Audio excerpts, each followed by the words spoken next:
désolé, nous sommes responsables.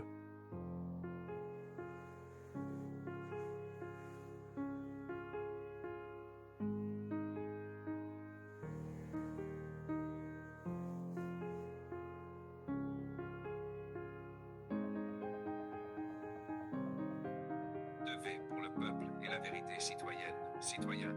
Le masque que je porte n'est pas un déguisement, c'est le symbole d'une idée. Une idée qui dépasse l'homme, qui traverse les épreuves, qui survit aux blessures.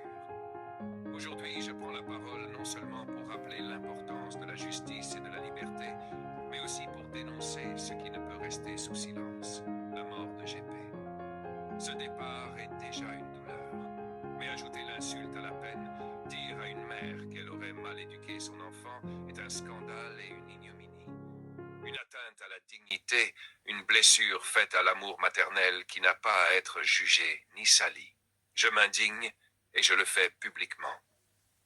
Parce que le respect dû aux vivants et aux morts est une valeur sacrée, et que toute société qui l'oublie se condamne elle-même à sombrer dans la honte. Pourtant, malgré ces instants sombres, malgré les coups que la vie inflige, je choisis d'aller de l'avant. Et si je tiens debout, c'est grâce à vous, grâce à la force que certaines et certains m'apportent, grâce à cette flamme collective qui refuse de s'éteindre. Car souvenez-vous, nous ne sommes pas seuls. Nous sommes des milliers à incarner un idéal, et tant que nous avançons ensemble, aucun obstacle, aucune injustice, aucune calomnie ne pourra nous réduire au silence.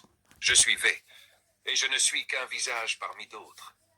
Mais derrière ce visage, il y a une idée, et cette idée, rien ni personne ne pourra jamais la tuer. On a osé dire à sa mère, dans un simple coup de téléphone, qu'elle aurait mal éduqué son enfant.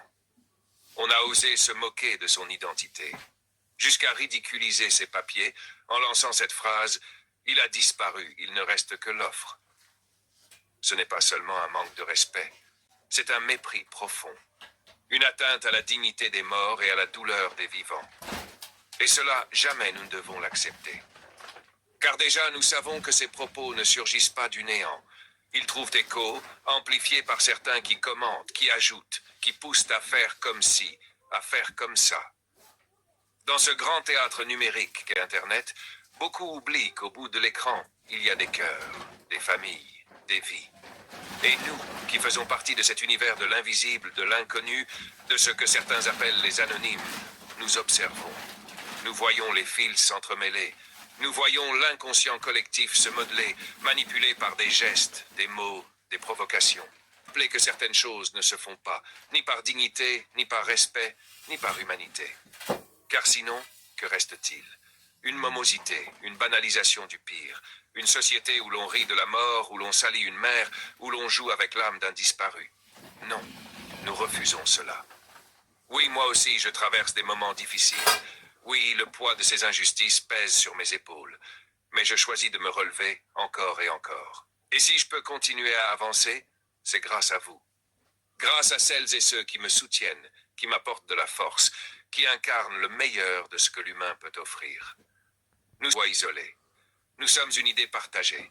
Une idée qui ne meurt pas avec un homme, mais qui se propage avec chaque personne qui choisit le respect, la dignité, la vérité. Souvenez-vous, non, nous refusons cela. Oui, moi aussi, je traverse des moments difficiles. Oui, le poids de ces injustices pèse sur mes épaules. Mais je choisis de me relever encore et encore. Et si je peux continuer à avancer, c'est grâce à vous. Grâce à celles et ceux qui me soutiennent, qui m'apportent de la force, qui incarnent le meilleur de ce que l'humain peut offrir. Nous sommes plus qu'une voix isolée. Nous sommes une idée partagée. Une idée qui ne meurt pas avec un homme, mais qui se propage avec chaque personne qui choisit le respect, la dignité, la vérité. Souvenez-vous, il ne s'agit pas de moi. Il ne s'agit pas d'un visage. Il s'agit de nous tous. De cette idée qui dit « l'injustice ne passera pas ». Je suis Vef et je ne suis pas seul. Et les foules s'y rassemblent pour commenter, juger, inciter à faire comme ci, à faire comme ça, sans se rendre compte qu'elles participent à une destruction silencieuse. C'est ainsi que la momosité, ce mélange d'absurde, de moquerie et de cruauté s'installe et se banalise. Et nous qui incarnons V, qui représentons ce que certains appellent l'inconnu, l'invisible, l'ombre qui observe, nous devons avoir le courage de l'admettre. Nous avons failli. Nous aurions dû tirer la sonnette d'alarme plus tôt. Nous aurions dû dire avec fermeté que certaines choses ne se font pas. Par respect, par dignité, par humanité. Alors oui, nous nous excusons. Je m'excuse, moi. Nous nous excusons, nous tous qui portons ce masque et cette idée. Car en gardant le silence trop longtemps, nous avons d'une certaine manière laissé faire. Et ce silence, nous le reconnaissons, non pas en victime, mais en coupable. Mais à partir de ce jour, plus jamais. Car il y a des limites que nous ne laisserons plus franchir. Oui, le chemin est difficile. Oui, je traverse moi-même des moments sombres. Mais je continue à me relever. Et si je peux tenir, c'est grâce à vous. Grâce à la force que certains et certaines m'apportent. Grâce à cette flamme que nous partageons et qui refuse de s'éteindre. Car souvenez-vous, il ne s'agit pas d'un homme. Il ne s'agit pas d'un visage, il s'agit d'une idée. Une idée que rien ni personne ne pourra jamais tuer. Nous sommes faits et nous ne sommes pas seuls.